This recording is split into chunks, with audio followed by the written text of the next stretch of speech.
தன்னுடைய பேச்சு, அதாவது மகேந்திரவர்மன் சம்பத் அவர்கள் நியூ ஜெர்சியிலிருந்து கீழடி தமிழரின் தாய்மடி அப்படிங்கிற தலைப்புல பேச வராரு.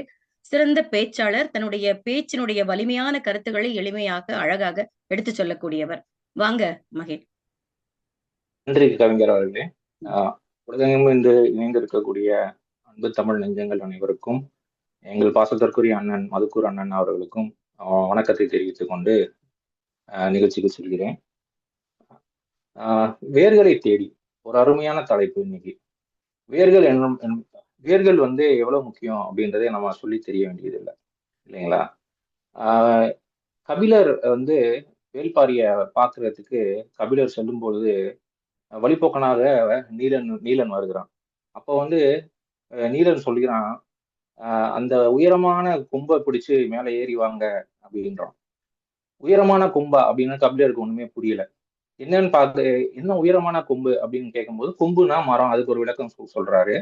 அதுக்கப்புறம் ஒரு உயரமான மரம்னு சொல்ற, ஆனா இந்த காட்டுல எவ்வளவு உயரமான மரங்கள் இருக்கு, ஆனா நான் பிடிச்சி நீ சொல்ற மரம் அந்த உயரத்துல பாதி கூட இல்லை, இதை போய் உயரமான மரங்கிறிய அப்படின்னு கபிலர் சொல்லும்போது நீலன் சொல்றாரு, சு வெங்கடேசன் இங்கதான் ஒரு ஆழமான ஒரு கருத்து சொல்றாரு. அதாவது மரத்தின் உயரம் நிலத்திற்கு மேலே அளக்கப்படுவதில்லை அப்படின்றாரு. அப்போ வேர்கள் தான் ஒரு மரத்தை எவ்வளவு தாங்கி பிடிக்குது, வேர்களுடைய முக்கியத்துவம் என்ன, நம்ம எவ்வளவு ஆழமாக நம்ம செல்ல வேண்டும் என்பதை இந்த ஒரு கருத்து நமக்கு ரொம்ப தெளிவா சொல்றாரு. அப்ப நம்முடைய வேர்கள், அதாவது ஒரு பழமொழி இருக்கு, உங்களுடைய வரலாற்றை உங்கள் காலடிக்கு அடியில் தேடுங்கள் அப்படிங்கிறாங்க. அது மாதிரி நம்முடைய வேர் தான் இப்ப நம்ம சமீபத்தில் நமக்கு நம்ம தமிழர்களை உலகம் பறைசாற்றி கொண்டு இருக்கும் கீழடி நம் தாய்மடி அப்படின்றோம். அப்போ கீழடியை பத்தி நம்ம பேசுறதுக்கு முன்னால நம்ம கொஞ்சம் சிந்து வெளியை தொட்டுட்டு தான் நம்ம கீழடியை பேச முடியும். கீழடி உடைய வரலாற்றை நம்ம பேசுறதுக்கு முன்னால, அப்போ சிந்து சமவெளிங்கிறது நமக்கு எல்லாருக்கும் தெரியும். 10ஆம் நூற்றாண்டு தொடக்கத்துல கண்டுபிடிக்கப்பட்ட ஒரு ஒரு ஒரு பண்பாடு.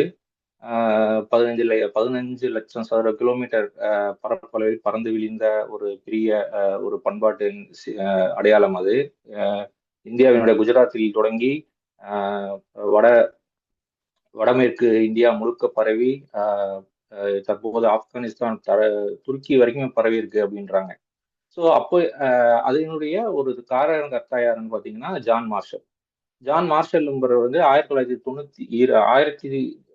1924ஆம் ஆண்டு ஒரு அறிக்கையில அவர் வெளியிடுறாரு. அந்த சிந்து சமவெளியோட அறிக்கையை வெளியிட்டு ஒரு கடைசியா ஒரு குறிப்பு கொடுக்குறாரு. எனக்கு அடுத்து வரக்கூடிய அகழ்வாராய்ச்சியாளர்கள் சிந்துவெளியினுடைய தொடர்ச்சியை இந்திய தீபகற்ப பகுதியான தென்னிந்தியா பகுதிகளில் தொடர வேண்டும் அப்படின்றார். இப்போ 1924ஆம் ஆண்டு சொல்லிட்டு போறார். கிட்டத்தட்ட 80 ஆண்டுகள் நமக்கு ஒன்றும் பெருசா அகழ்வாராய்ச்சியில ஒரு பெரிய முன்னேற்றம் நமக்கு கிடைக்கல. நம்ம சிந்துவெளியையும் நம்ம கீழடியும் பத்தி நம்ம பேசும்போது நம்ம இரண்டு நம்ம சமகால அறிஞர்களை பத்தி நம்ம விட்டு விட்டு பேசுவது அறமாகாது. ஒருவர் சிந்துவெளியின் ஆராய்ச்சியாளர் ஐயா திரு பாலகிருஷ்ணன் அவர்கள், இன்னொருவர் கீழடியினுடைய திரு அமர்நாத் ராமகிருஷ்ணன் ஐயா அவர்கள். அப்போ பாலகிருஷ்ணன் ஐயா என்ன சொல்றாரு, அவருடைய பார்வை எப்படின்னா, ஒரு அகழ்வாராய்ச்சி எப்படி இருக்கணும் அப்படின்றா, ஒரு நதி இருக்கணும். ஏன்னா நதியை ஒட்டி தான் நாகரிகம் இருக்கும் அப்படின்றது நம்ம எல்லாருக்கும் தெரியும். ஒரு நதியை ஒட்டின ஒரு நகரம் இருக்கணும். அந்த நகரத்திலிருந்து கிடைக்கக்கூடிய பொருட்கள் இருக்கணும். அந்த பொருட்களை பற்றிய சமகால குறிப்பு இருக்கணும். இப்படிதான் ஒரு 360 அனாலிசிஸ் பண்ணணும். ஒரு ஒரு ஒரு ஒரு இது பண்ணீங்கன்னா தான் ஒரு அகழ்வாராய்ச்சி முழுமையா இருக்கும். அதுதான் சான்று. அப்போ சிந்துவெளி ஆராய்ச்சியில பண்ணும்போது நதி இருக்கு, நகரங்கள் இருக்கு, ஹரப்பா மோஞ்சிதாரோ நகரங்கள் இருக்கு, ஏகப்பட்ட பொருட்கள் கிடைக்குது, பன்மையான பொருட்கள். அந்த பொருட்களை பத்தி யாரும் கேள்வி எழுப்பல. ஆனா அந்த அந்த பொருட்களுக்கு சான்றாக ஒரு குறிப்பு வட இலக்கியங்கள் எதுவுமே குறிப்பு இல்லை. ஆனா பாத்தீங்கன்னா அந்த குறிப்புகள் எல்லாமே நம்ம சங்க இலக்கியத்துல இருக்கு. அதனாலதான் ஐயா சொல்லுவாரு, சங்க இலக்கியம் சிந்துவெளி விட்ட இடமும் சங்க இலக்கியம் தொட்ட இடமும் ஒண்ணும் பாரு. அப்போ சிந்து வழி ஒரு ஒரு ஒரு ஒரு பண்பாட்டினுடைய அடையாளம் தான். ஆனா அதை சான்றாக வெளிக்கொண்டுவதற்கு ஒரு இது இல்லை. அப்பதான் பாத்தீங்கன்னா தமிழகத்துல அப்ப ஜான் மார்ஷல் சொன்னது மாதிரி தமிழகத்துல அகழ்வாராய்ச்சிகள், பல அகழ்வாராய்ச்சிகள் ரொம்ப ஒரு இதுவெல்லாம் செய்யப்பட்டாலுமே எல்லாமே பாத்தீங்கன்னா புதைப்படங்கள் தான். இப்ப அரிக்கமேடு, அழகன்குளம் எடுத்துக்காங்க, கொடுமணம் எடுத்துக்காங்க, ஆதிச்சநல்லூர் எடுத்துக்காங்க. எல்லாமே பாத்தீங்கன்னா ஒரு புதைப்பிடத்துல தான் அகழ்வாராய்ச்சி நடக்குது. புதைப்பிடத்துல நமக்கு என்ன கிடைக்கும்? முதுமக்கள் தாழி கிடைக்கும், இல்லைன்னா எலும்பு கூடு கிடைக்கும். எலும்பை வச்சு மனிதர்கள் எத்தனை வருஷத்துக்கு முன்னால எலும்பு கூடு அது, அந்த எலும்பு எத்தனை ஆண்டுக்கு முன்னர் மனிதர்கள் இங்க இருந்தார்கள்னு சொல்லுமே ஒழிய, மனிதர்கள் எப்படி வாழ்ந்தார்கள் அப்படின்றதுக்கான ஒரு ஒரு ஒரு ஒரு இடம் நமக்கு கிடைக்கல, ஒரு தொல்லியல் களம் நமக்கு கிடைக்கல. அதற்கு தீனி போடுற மாதிரி தான் நமக்கு கிடைச்சிருக்கிறது தான் கீழடி தொல்லியல் களம். கீழடி வந்து மதுரைக்கு தென்கிழக்கே 12 கிலோமீட்டர் பக்கத்துல தற்போதைய சிவகங்கை மாவட்டத்தில் உள்ள திருபுவனம் பக்கத்துல இருக்கிற ஒரு ஒரு ஒரு சிற்றூர். அமர்நாத் அவர்கள் இது 2013 இருந்து அந்த கீழடிக்கு எப்படி வராங்கிறது ஒரு சுவாரஸ்யமான கதை. நம்ம நேரமின்மை காரணமாக நம்ம அதுக்குள்ள போக வேண்டாம். அவர் வந்து வருச நாடுல இருந்து, அதாவது வைகை ஆற்று தொடங்குற இடத்துல இருந்து அழகன்குளம் வைகை ஆற்று கடல்ல கடக்கிற வரைக்கும் கிட்டத்தட்ட 200க்கும் மேற்பட்ட களங்களை தோண்டி கடைசியில கீழடிக்கு வராங்க. கீழடியில வந்து பாத்தீங்கன்னா கிட்டத்தட்ட 7 லட்சத்துக்கும் மேற்பட்ட தொல்லியல் பொருட்கள் கிடைக்கப்பட்டுள்ளன அப்படின்றாங்க. 7 லட்சம் பொருட்களுக்கு மேல அதுல வந்து பாத்தீங்கன்னா 18,000த்துக்கும் மேல டிஸ்டிங்க்ட் ஸ்பெசிமென்ஸ், அதாவது 18,000 தனித்துவம் வாய்ந்த பொருட்கள் கிடைச்சிருக்கு அப்படின்றாங்க. அந்த பொருட்களுக்கு எல்லாமே பாத்தீங்கன்னா ஒரு இப்ப ஒரு நகரம் இருக்கு பாத்தீங்கன்னா, அந்த ஒரு நகரமயமாக்கப்பட்ட சமூகத்துல தமிழர்கள் வாழ்ந்திருக்காங்க அப்படின்றத வந்து ஒரு ஒரு தெள்ள தெளிவா காட்டுது. இப்ப சுடுமண் சுவர்களுக்கு இருக்கு, உறைகிணறுகள், அப்புறம் வந்து பனை செய்யும் அதாவது பானைகள் எல்லாத்தையும் வந்து எப்படி செய்யறாங்க அப்படின்றத, பானை செய்யக்கூடிய தொழில் கூடங்கள் இருக்கு, வடிகால் வாரியங்கள் இருக்கு. அதாவது எப்படின்னா இதுல பட்டினப்பாளையம் சொல்லுவாங்க, அதாவது மாடி வீட்டுல இருந்து தலைவி வந்து தலைவனை பாக்குறான் அப்படிம்பாங்க. அப்ப நமக்குலாம் தெரியும் அந்த காலத்துல எதிரா மாடி வீடு அப்படின்றான். ஆனா நம்ம கீழடியில அப்படி கிடைச்சிருக்கு. அந்த மாதிரி மாடிகள் வைத்து கட்டப்பட்டுள்ள வீடுகள் நமக்கு நமக்கு வந்து அதனுடைய இது இருக்கு. அப்போ அந்த அந்த அப்போ அந்த கிடைக்கப்பட்ட பொருட்கள் எல்லாத்துக்குமே பாத்தீங்கன்னா நம்ம சங்க இலக்கியத்துல ஒரு குறிப்பு இருக்கு. அதாவது சங்க இலக்கியத்திற்கு உயிர் கொடுத்த கீழடி. நம்ம சங்க இலக்கியங்கள் வந்து நம்ம செய்யுள் பகுதியில சும்மா நம்ம மனப்பாடத்துக்காக படிச்சது போய், அது எல்லாம் நம்ம தமிழர்களுடைய வாழ்வியலோட ஒட்டி நம்ம படிக்கக்கூடிய ஒரு ஒரு ஒரு ஆழத்துக்கு நம்ம இன்னைக்கு நம்ம வந்திருக்கோம் இல்லைங்களா? ஸோ இப்போ அந்த 18,000 மேற்பட்ட பொருட்கள் கிடைச்சிருக்கு அப்படின்னு அப்படின்னு சொல்றோம் இல்லைங்களா? 18,000 பொருட்கள்ல ஒரே ஒரு பொருள் மட்டும் இன்னைக்கு நம்ம பார்ப்போம். முக்கியமா பாத்தீங்கன்னா கிட்டத்தட்ட ஒரு 5 லட்சம், அதாவது ஒரு 5 லட்சத்துக்கு குறையில்லாம பானைகள் கிடைச்சிருக்கு அப்படின்றாங்க.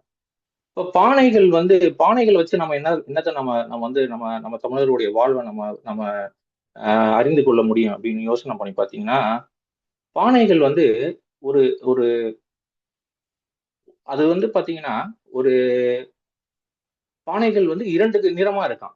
அதாவது பானைகளோட ஒரு பகுதி கருப்பு நிறமா இருக்காம், மேல் பகுதி சிகப்பு நிறமா இருக்காம், உள்பகுதி முழுக்க கருப்பு நிறமா இருக்காம். அது எப்படி ஒரு ஒரு செம்மண்ணை வந்து எப்படி இப்படி இப்போ இப்படி நிறமாற்றம் செய்ய முடியும்? இப்ப வெளிப்புறத்துல கருப்பு இருக்குன்னா கூட நீங்க சொல்லலாம் அருப்பு அருப்பு கறி அந்த இது அப்படின்னு சொல்லலாம். ஆனா உள்புறத்துல கருப்பா இருக்கு அப்படின்றாங்க. அதாவது எப்படின்னா ஒரு ஒரு ஒரு குறிப்பிட்ட ஒரு மர கிளைகளை வைத்து வைக்கோலை வைத்து எரித்து அதை வந்து சுடுமண் அது பண்ணோம்னா அது வந்து கருப்பு சிவப்பு ஆகுது.